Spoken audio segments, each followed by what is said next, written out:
If you've been paying close attention over the last few days, you can probably feel it. The Kansas City Chiefs are up to something, and it's not loud, it's not flashy, but it might be one of the most important moves of this entire offseason. While the rest of the league is drowning in award debates, trade rumors, and coaching chaos, the Chiefs are reportedly working behind the scenes to keep one of their absolute best players in Kansas City for years to come. And if that ends up happening, it tells you a lot about how this front office sees the next phase of this championship window. This update hits differently because it's not just about one headline, it's about direction. On one side, you've got league-wide controversy coming out of NFL honors, an MVP race that somehow turned into a debate about what-ifs and division rivals potentially blowing things up. On the other side, you've got the Chiefs doing what they've done better than almost anyone over the last decade, staying disciplined, thinking long-term, and choosing stability over panic. At NFL honors, Chiefs players like Travis Kelce and Creed Humphrey were in attendance, but Kansas City didn't walk away with any hardware. Travis was nominated for the Walter Payton Man of the Year award, Creed was in the mix for league recognition, and yet the night ended without a Chiefs win. That might sound disappointing on the surface, but honestly, it kind of fits the theme of this era. The Chiefs don't need trophies in February to validate what they've built. Their standard is set in January and February on the field, not on a stage. And while the awards themselves didn't swing Kansas City's way, the conversations coming out of that night absolutely matter, especially when it comes to how value is defined in today's NFL. That MVP race, the voting controversy, and the frustration it caused across fan bases is going to tie directly into how teams make decisions about contracts, extensions, and who they choose to invest in long-term. That context matters when you're talking about the Chiefs and what they're preparing to do next, because while other teams are scrambling, the Chiefs appear to be laying groundwork.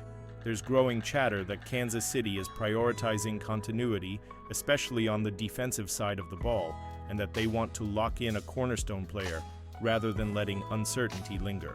That's not an accident. That's a philosophy, and it's one that's helped keep this team in the Super Bowl conversation year after year, even as the roster constantly turns over. We'll get into the NFL honors controversy, the MVP madness, division chaos, and the coaching ripple effects in just a second. But as you're listening to this, I want you to think about one thing. Do you feel more confident in the direction the Chiefs are heading right now compared to this time last year? Yes or no? Let me know in the comments, because that answer probably says a lot about how you're viewing this offseason. And before we go any further, make sure you're subscribed to Total Chiefs News and hit that like button. We're pushing towards 7,000 subscribers, and if you want clear, level-headed Chiefs coverage without the overreaction, this is the place to be. The NFL honors ceremony ended up being way more controversial than anyone expected, and even though the Chiefs weren't at the center of it, the fallout still matters if you care about how this league thinks. Kansas City had representation in the building, with Travis Kelce and Creed Humphrey among those in attendance, but no Chiefs player walked away with an award. Travis came up short in the Walter Payton Man of the Year race, which ultimately went to Bobby Wagner, and honestly, that one is hard to argue with. Wagner's story, the impact he's had, and the way he's carried himself throughout his career made that moment feel earned, even if Chiefs fans were obviously rooting for Travis. Where things really got messy, though, was the MVP race. Everyone knew it was going to come down to Matthew Stafford and Drake May, and that's exactly how it played out. Stafford ended up winning by a single vote, making it one of the closest MVP finishes in recent memory. The outrage that followed wasn't really about Stafford winning. It was about how the votes were distributed. 3 first-place votes went to quarterbacks who weren't Stafford or May, and that opened the door to chaos. 2 of those votes went to Josh Allen, which raised some eyebrows. But the one that really lit the internet on fire was the lone first-place vote for Justin Herbert. That vote didn't just surprise people, it angered them. Patriots fans, neutral fans, and even some analysts were baffled, because when you looked at the numbers and the context of the season, Herbert simply wasn't in that tier. And the frustration wasn't even about Herbert himself. It was about the idea that one vote, cast in a completely different philosophical lane, might have altered the outcome of the award. The voter behind that pick explained his logic publicly, arguing that Herbert embodied value because of how bad his offensive line was and how much he was asked to overcome. And while that argument sounds thoughtful on the surface, it becomes a slippery slope fast. Once you start voting on if scenarios instead of what actually happened, the award loses its meaning. If you apply that logic across the board, you could rewrite NFL history in 100 different ways. From a Chiefs perspective, this is where it hits home. If MVPs were handed out based on hypotheticals, Patrick Mahomes might have even more hardware than he already does. But that's not how the league works, and it shouldn't be. MVP is supposed to reflect what happened, not what might have happened under perfect conditions. And when you look at Herbert's season, the production, the efficiency, the overall impact, it just doesn't line up with a first-place MVP vote. The irony is that this controversy ended up overshadowing what was actually a great season from multiple quarterbacks. Stafford's case was strong. Drake May's case was strong. Either outcome would have made sense, but the moment you introduce a vote that feels more like a statement than an evaluation, it cheapens the process. And that frustration spilled over into other conversations too, including one that Chiefs fans know all too well. Joe Thuney won the first ever Protector of the Year award, beating out Creed Humphrey, and while it was well-deserved, it reopened old wounds for a lot of people in Kansas City. Suddenly, timelines were filled with takes about how the Chiefs never should have traded him, how they messed up, how they lost an elite player for nothing. And that emotional reaction is understandable. Thuney is a legend. But emotion and roster building don't always live in the same reality. Before we unpack that decision and why it still makes sense for the Chiefs, I want to hear from you. Do you think that MVP vote for Justin Herbert was ridiculous? Or do you think voters should be allowed to think completely outside the box? And while you're at it, who do you think should have won MVP, Stafford or Drake May? Drop your thoughts in the comments and make sure you're subscribed to Total Chiefs News and hit that like button. Every bit of support helps us get closer to 7,000 subscribers, and it keeps this channel growing. Joe Thuney winning the Protector of the Year award was one of those moments that feels great and painful at the same time if you're a Chiefs fan. On one hand, you're genuinely happy for him. He was incredible in Kansas City. He played through injuries, he anchored the offensive line during championship runs, and he'll forever be remembered as one of the toughest, most reliable players of this era. On the other hand, the second that award was announced, the takes started flying. People immediately pointed fingers at Brett Veach, claiming this was proof the Chiefs never should have moved on from Thuney in the first place. But here's the thing, that reaction is emotional, not practical. Roster building in the NFL isn't about collecting as many great players as possible and keeping them forever.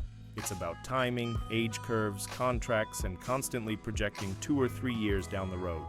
And when you look at Thuney's situation honestly, the Chiefs made a difficult decision, not a careless one. His cap hit was set to climb, north of $20 million, and Kansas City already had significant money tied up along the offensive line. You simply cannot pay everyone, especially when you're trying to maintain flexibility around a franchise quarterback. The Chiefs had already committed to Creed Humphrey, making him the highest-paid center in football. They had decisions looming with Trey Smith, who, despite having a down year due to injury, is younger and still ascending. Thuney, meanwhile, was entering his mid-30s. That doesn't make him less great, but it does change the math. Kansas City chose to get younger, cheaper, and more flexible on the left side of the line, and that decision had ripple effects that fans don't always see immediately. Kingsley Suamataia is a perfect example of that. His rookie year wasn't smooth. He struggled at left tackle early, got benched, and had to adjust on the fly. But his transition to guard ended up being one of the brighter developments along the line. He held his own inside, showed real growth, and gave the Chiefs confidence that they could survive, and even thrive, without Thuney. That doesn't mean he's Thuney, it means the drop-off was manageable, especially when you factor in the financial relief. That cap relief mattered. The Chiefs turned that flexibility into future assets, including draft capital that helped them maneuver and take swings on players they believe can be long-term contributors. This is how sustained success works. It's not always pretty, and it doesn't always feel good in the moment, but it's why Kansas City keeps reloading instead of resetting. And let's be honest about something else. During the struggles of last season, how many times did you actually think, man, this team is falling apart because Joe Thuney isn't here? Probably not many. That's not a knock on him. It's a testament to how well the Chiefs managed the transition. They absorbed the loss without the offense collapsing, which is exactly what good front offices aim for when they make these kinds of moves. You can absolutely argue that Trey Smith's extension felt expensive. You can debate whether the value will fully match the contract, but that's the cost of keeping your own. The Chiefs understood that the salary cap is going to keep rising, and contracts that look heavy today often look reasonable a year or two later. Sometimes you pay a premium for continuity, youth, and system fit. So no, Joe Thuney winning an award doesn't suddenly mean the Chiefs made a massive mistake. It means they made a hard, calculated decision in a league where hard decisions are unavoidable. I want to hear from you on this one. Was trading Joe Thuney still the right move for the Chiefs, yes or no?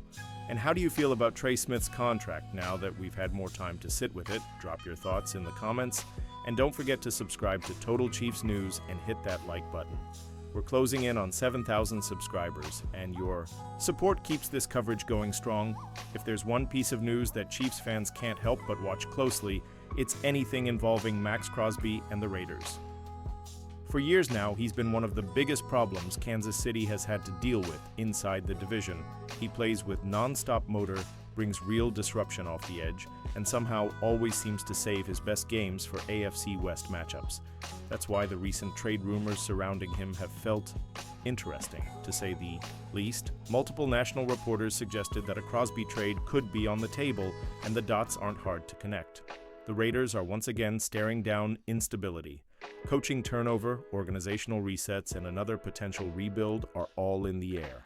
Crosby has been through this cycle over and over, and there's only so much losing a star player is willing to tolerate before they start looking around and asking tough questions about their future. From a football standpoint, the Patriots being mentioned as a possible landing spot makes a lot of sense. They've got financial flexibility, a quarterback on a rookie deal, and a timeline that actually lines up with a massive swing like that. From Crosby's perspective, the appeal is obvious. From the Chiefs' perspective, the location matters just as much as the move itself. Because if Max Crosby leaves, the biggest win for Kansas City isn't where he goes. It's that he's no longer lining up twice a year in the AFC West. Now, Crosby did address the rumors himself, taking a neutral stance and saying he's focused on rehab, getting healthy, and blocking out the noise. And that's fair. It's also what almost every player says in this situation. He didn't demand a trade. He didn't shut the door on one either. He simply kept things vague, which tells you the situation is still fluid. And let's be honest here, even the contract details make this situation feel real. Crosby's deal is structured in a way that makes him tradable without completely destroying the Raiders' cap. They could save significant money long-term and bring in a massive haul of draft picks. For a team that looks like it's about to reset again, that's tempting. And if they can get more than what Dallas got for Micah Parsons, the pressure to seriously consider it only grows. From a Chiefs fan perspective, this is one of those don't say it out loud, but you're thinking it situations. You respect Crosby, you hate playing against him, and you would not miss him one bit if he packed his bags and headed out of the division. The AFC West has already seen enough chaos over the years, and losing one of its premier pass rushers would absolutely tilt the balance even further in Kansas City's favor. So now the question becomes timing. Does this actually happen soon, or does it drag into the offseason? Does Vegas decide to finally pull the plug, or do they convince themselves that one more reset will magically fix everything? Either way, it's something Chiefs fans should be watching because division dynamics matter just as much as your own roster moves. I want to hear from you here. Do you think Max Crosby actually leaves the AFC West this offseason? Yes or no? And if he does, what would be the best possible landing spot? And the worst, from a Chiefs point of view? Drop your thoughts in the comments and make sure you're subscribed to Total Chiefs News and you hit that like button. We're closing in on 7,000 subscribers, and this is the kind of division-shifting news you don't want to miss. This is the part of the update that really matters. and it's why this news is absolutely worth your time. While the league is distracted by awards, rumors, and noise, the Chiefs are reportedly working towards something far more important: a long-term extension for Trent McDuffie. And if this gets done, it tells you exactly how Kansas City views its future on defense. McDuffie is tradable. That's the reality. He's young, he's elite, and he's entering the final stretch of his rookie deal. In today's NFL, that combination usually sparks speculation. But instead of leaning into trade chatter, the word coming out is that the Chiefs intend to keep him. Not rent him, not play it out and see what happens. Keep him. That's huge. McDuffie isn't just a good corner. He's a perfect fit for Steve Spagnuolo's defense. His versatility is everything.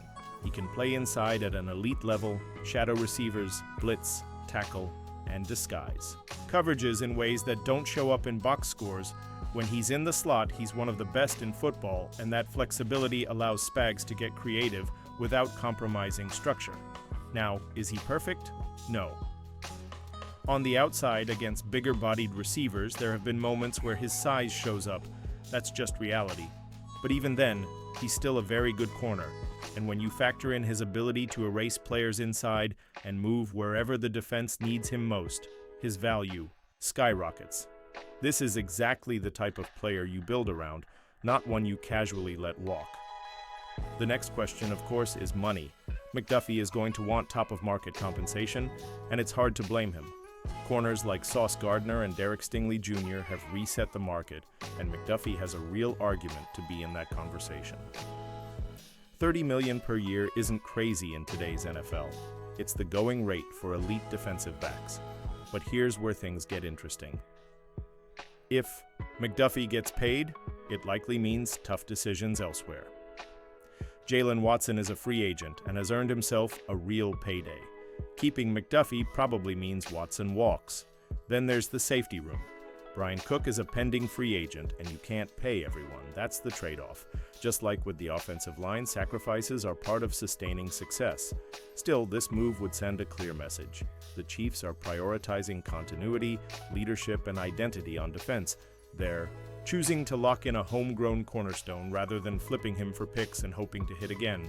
And historically, Kansas City hasn't done this often at defensive back. If McDuffie stays, he could become the first defensive back drafted and extended by the Chiefs since Eric Berry. That alone tells you how highly they think of him. Of course, nothing is guaranteed. If contract numbers can't align, a trade is always a possibility. We've seen that before, but the intent matters. And right. Now, all signs point to the Chiefs wanting Trent McDuffie to be a Chief for a very long time. So now it's your turn. Do you want the Chiefs to extend McDuffie at top-of-market money and lock him in as a defensive cornerstone? Or would you rather explore a trade and reload through the draft? Yes or no? Do you want McDuffie to be a Chief for life? Drop your take in the comments, make sure you're subscribed to Total Chiefs News, and hit that like button. We're pushing hard towards $7,000 subscribers, and your support keeps this channel rolling.